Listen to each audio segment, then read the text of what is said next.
Good morning, investors. You are now on KleverStock with me, Aninjaria, serving you the latest morning bell updates.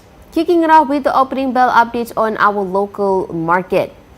Stocks on Bursa Malaysia opened slightly higher this morning, staging a mild rebound after yesterday's sell-off as investors awaited clearer signals on corporate earnings and interest rate directions. At 9 a.m., the FPM KLCI edged up 2.18 points to 1,633.79, lifted by selective buying in banking counters.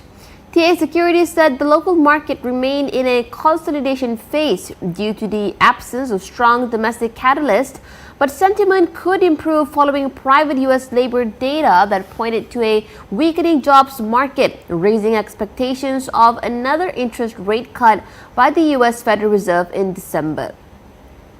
Overnight, the Dow Jones Industrial Average climbed to another record high, supported by gains in the U.S. financial sector, while the Nasdaq retreated as investors took profit from tech stocks seen as overstretched.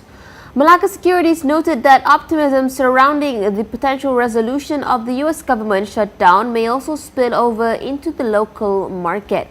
It said, "We believe investors may be pricing in decent progress toward ending the government shutdown, which has fueled a risk-on appetite across Wall Street despite traders rotating away from the Nasdaq." On the technical front, the brokerage added that momentum indicators suggested a possible recovery in the FPM KLCI, with the MACD histogram remaining in positive territory and the RSI staying above 50. It projected resistance around the 1,647 to 1,651 level and support between 1,611 and 1,616. Investor interest was seen in consumer was food counters, with Nestle rising 90 cents to 113 ringgit and 80 cent, Freezer and Neve gaining 86 cents to 31 ringgit and 90 cent, and Dutch Lady adding 60 cents to 27 ringgit and 88 cents. Vistex jumped 9 cents to 4 ringgit and 31 cent after forecasting another record year of profits following the release of its quarterly results. In the financial sector, Maybank rose 2 cents to 9 ringgit and 96 cents, and Bank gained 1 cent to 5 ringgit and 81 cent. CIMB added 1 cent to 7 ringgit and 60 cent, and RHB climbed 3 cents to 6 ringgit and 92 cents. Moving on to local currency updates. The ringgit opened stronger against US dollar this morning, buoyed by a continued decline in US Treasury yields that weigh on the greenback. As of 8:03 a.m., the local note appreciated to 4.1295 or 4.1395 against US dollar, up from Wednesday's close of 4.1315 or 4.1385. IPPFA's Nurberhad, Director of Investment Strategy and country economist Muhammad Zaidi Jantan, said the softening of U.S. Treasury yields was a key driver behind the ringgit's strength, with the 10-year yield easing 4.5 basis points to 4.065%, its lowest level this month, and nearly 10 basis points below recent peaks. He told markets are turning cautious ahead of key U.S. economic data expected next week, following the House's overnight passage of the continuing resolution bill. He cautioned, however, that a prolonged U.S. government shutdown could have ripple effects, including possible delays to the November employment report due on December 5th and the release of Consumer Price Index. Meanwhile, Bank Muamalat Malaysia Berhad Chief Economist Dr. Muhammad Afzalizam Abdul Rashid noted that the ringgit had entered an overbought zone. He said, in light of uncertainties over the timing of the U.S. government reopening, we expect traders to remain cautious, adding that the local currency is expected to trade between 4 ringgit and 13 cents and 4 ringgit and 14 cents today. At the opening, the ringgit also gained against most major currencies. It strengthened against the yen to 2.6669 or 2.6736 and rose slightly versus the British pound to 5.4187 or 5.4319, but eased against the euro to 4.7857 or 4.7973. Among ASEAN currencies, the ringgit was mixed, higher against the Indonesian rupiah at 256.9, 247.7, and flat against the Philippine peso at 6.98 or 7.00, while slipping to 12.7564 or 12.7956 versus the Thai baht and 3.1712 or 3.1791 against the Singapore dollar. Continuing with national economic updates, Deputy Finance Minister Lim Hui Ying has urged Malaysia's property market to accelerate its adoption to digitalization and compliance in order to build long-term trust, resilience, and investor confidence. She said digitalization is no longer a luxury but a necessity, particularly in sectors tied to financial stability and consumer protection, such as real estate. Lim said at the launch at the Payment Exchange yesterday, the property market plays a fundamental role in the economy and in the lives of Malaysians seeking a home and a stable future.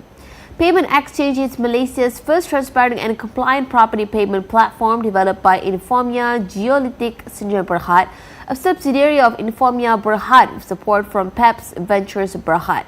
The platform connects property buyers with registered real estate agencies via a Bank Negara Malaysia approved payment gateway, ensuring secure handling of deposits and audit-ready visibility for all parties involved. Lim said property transactions typically involve multiple intermediaries and fragmented processes, creating inefficiencies and vulnerabilities, particularly as scams become more sophisticated.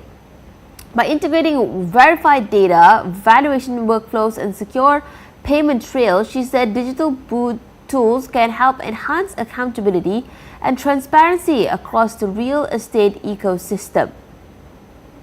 She said when records are consistent, when data is verified, and when audit trails are secured, we create a market environment where both opportunities and responsibilities move together. Lim noted that the launch of Payment Exchange aligns with the 2026 budget and the government's ongoing agenda to strengthen governance, reduce leakages, and ensure accountability across all financial systems. She also highlighted the integration between Payment Exchange and the recently introduced Valuation Exchange platform, describing it as an example of effective public-private collaboration to strengthen the real estate sector. Moving on to corporate news update.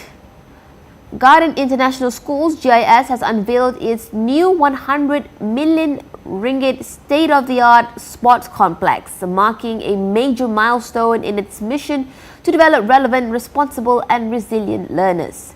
The 5-level, 200,000 square foot facility features world-class amenities, including an Olympic-sized swimming pool, 2 full-leg indoor basketball courts, 2 tennis courts, and a full-equipped gym and a fitness suite. Taylor School's President and Chief Executive Officer B.K. Gunn said the development, which also includes an underground car park, has been 8 years in the making. He said this sports complex and underground car park have been 8 years in the making, a project designed to meet the needs of both our students and the wider community. Gunn explained that the new structure would ease long-standing traffic congestion, introducing new access points to Jalan Kiara 3 and 5, whilst creating safer and more comfortable drop-off areas for parents and students.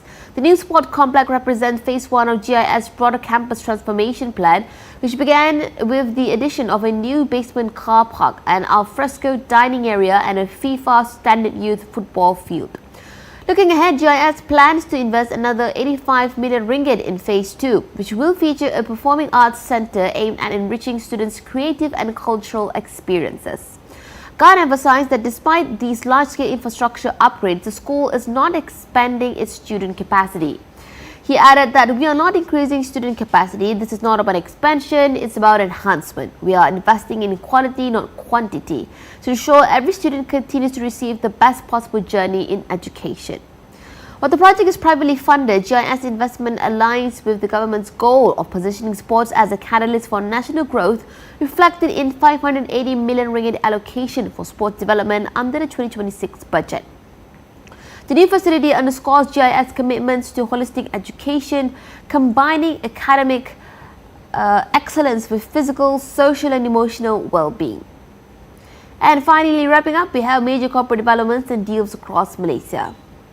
Kerjaya Prospect Group Berhad's wholly owned subsidiary has accepted a contract from the Department of the Chief Minister of Pulau Pinang for the construction of steel roof structures, including a hawker centre at Jalan Geni for 56.4 million ringgit.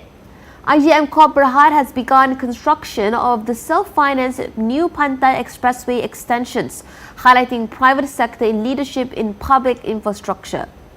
Zadrix AI Berhad, together with Federation of Malaysian Freight Forwarders, will drive the full adoption of digital cross-border trade processing, beginning with implementation of digital certificates of origin for trade between Malaysia and China.